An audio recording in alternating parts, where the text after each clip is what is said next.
Hello. So I have a list of 42 powerful ways of letting go of anxiety and toxic people. Um, the feeling in your chest just won't go away, and it's starting to slowly eat you up. Longing, desire, repulsion, bitterness, heartbreak, sadness, volcanic rage. So many emotions mixed together, so much pain, so much pure and unexpressed suffering. When will these feelings dissolve? When will you finally feel calm, grounded, and happy again? It all seems like too much for one person to carry. You just want to enjoy life again without the tormenting weight of anguish and bitterness in your chest. You just want to feel whole again. If you're currently facing betrayal, abandonment, or fathomless loss, I want you to know that you're not alone.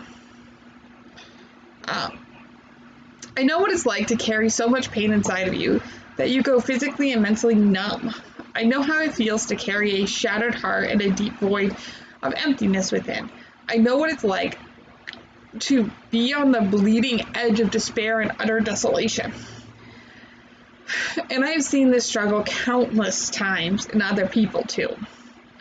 But although everything around you may have lost its color, although you're struggling to make meaning out of what has happened to you, there is hope. Like the moon and the stars in the night sky, there are still beacons of light to be found in your darkness. One of these beacons is the practice of letting go. So what is letting go? Letting go means willing to release the past and future and live in the present moment. Letting go doesn't mean forcing yourself to get over it or making yourself forget what happened.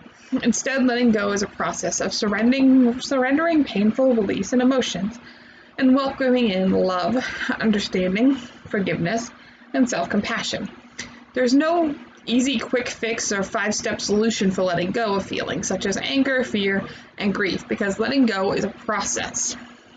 It can take a while. But the good news is that letting go is a process that helps us grow, mature, and find more happiness and inner freedom than we ever thought possible. What is the opposite of letting go? The opposite of letting go is attachment. When we attach or identify with our thoughts, we suffer.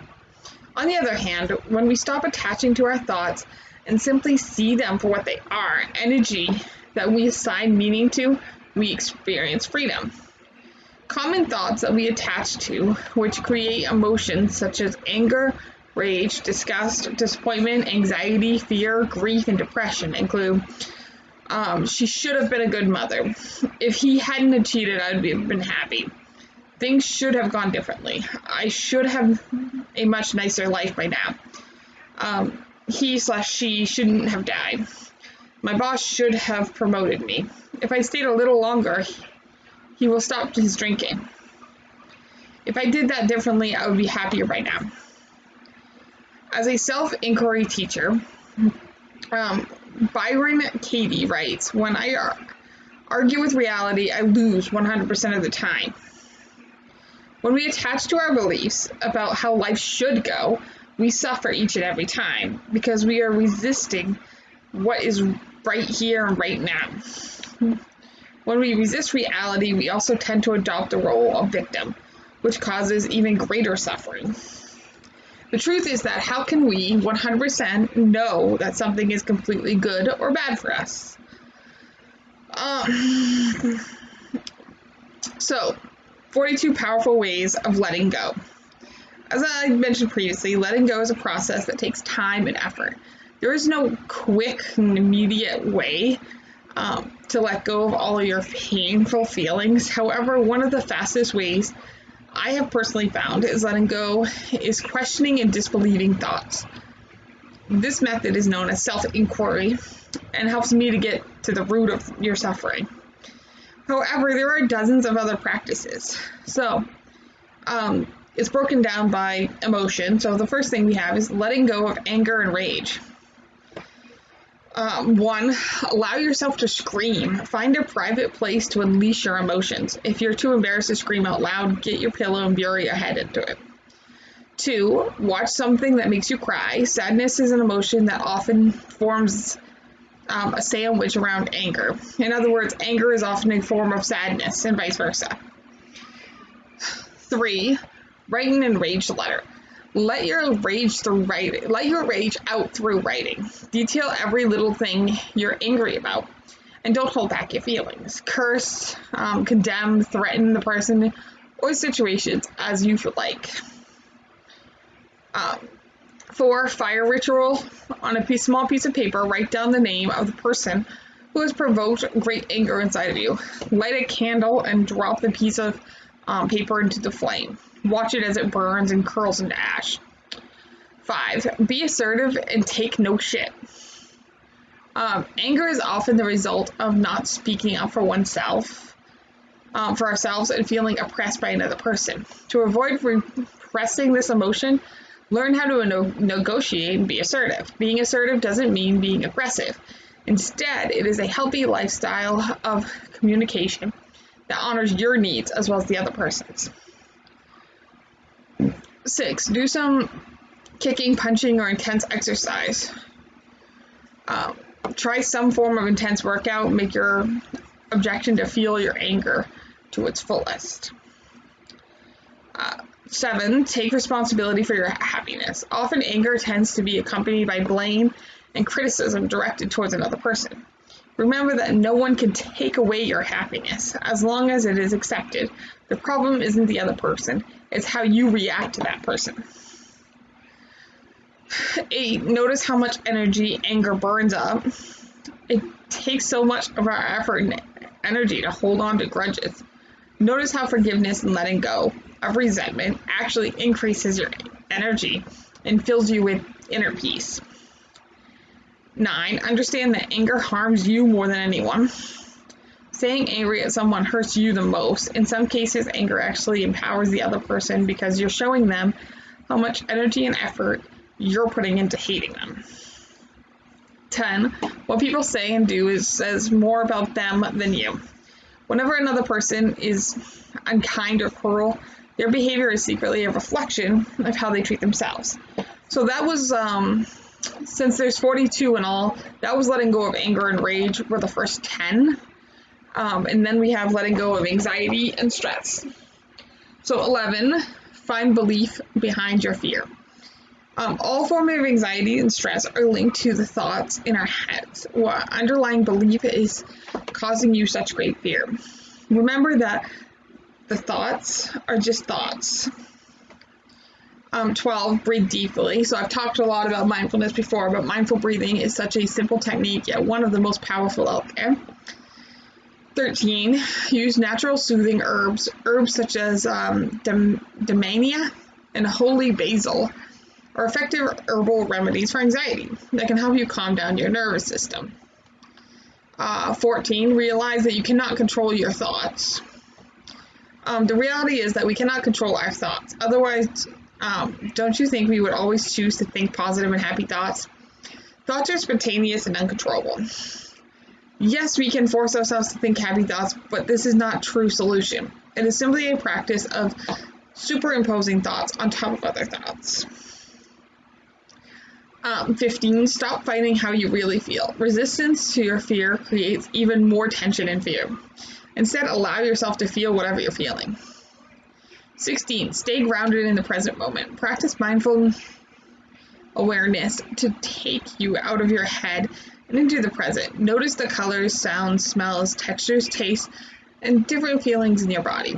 Anchor yourself to the now by noticing what is happening. 17, see anxiety as a teacher, not an enemy. When we demonize anxiety, we tend to increase our anxiety. This is because we are resisting what we are experiencing and labeling it as bad. Try to change your perception. 18, it's okay to feel scared. It's completely normal to feel afraid and anxious. So many people out there share your struggles. Being vulnerable to life isn't a failure. 19, spend time alone to recuperate each day. Relaxing in solitude is so important for our mental health. Our thoughts tend to go a bit wild when we have no time to sit down and breathe. Make sure you spend time alone. 20, find relaxation techniques. There are so many amazing relaxation techniques out there, whether it be EFT, emotional freedom technique, PMR, progressive muscle relaxation, meditation, yoga, or something else. Ensure you do it daily. Now we move on to letting go of toxic people and relationships. So 21 is journal your feelings. 22, realize that you did the best you could. 23, don't force forgiveness. If you don't feel like forgiving someone, don't force yourself. There's no need to be genuine about what you're experiencing. Allow yourself to feel royally pissed. 24, create clear boundaries. If you are not comfortable with something or someone, respect yourself by creating boundaries. Don't let anyone abuse you or ignore your limits. Be firm but kind. Preserve your energy and only use it on those you feel comfortable having. 25, release regrets and live in the moment. When relationships end, we are often filled with intense regrets. While this is normal to experience, realize that the past is the past. It is gone completely.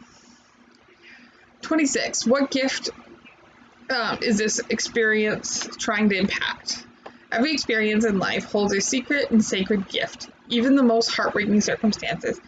Explore what this passion has taught you, willingly or unwillingly. What gift do you now possesses that you didn't before?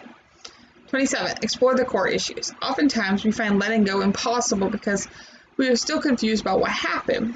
In order to help you find peace, think about why your relationship crumbled. Try to avoid blaming yourself or the other person.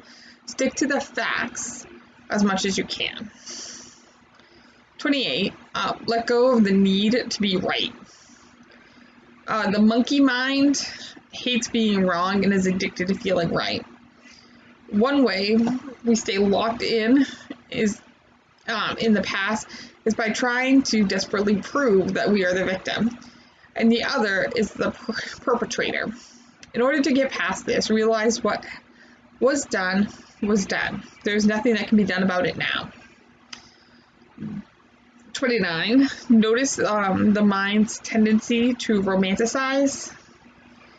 It is much easier to let go of a human being than your one true love or prince or princess. In order to let go, remember the good as well as the bad. Our minds have a habit of seeing the past through rose-tinted glasses, conveniently blocking out whatever caused us suffering. Notice this mental trick and realize that happiness cannot ever be found in the past, only in the present. 30, understand that you cannot change anyone. Okay, now we have letting go of frustration and impatience. 31, explore what you're trying to control. Frustration is often the result of trying to control something that is beyond your power. What are you trying to control outside of yourself? 32, what expectations aren't being met? Expectations create immense amounts of frustration and impatience. What are your expectations? How realistic are they?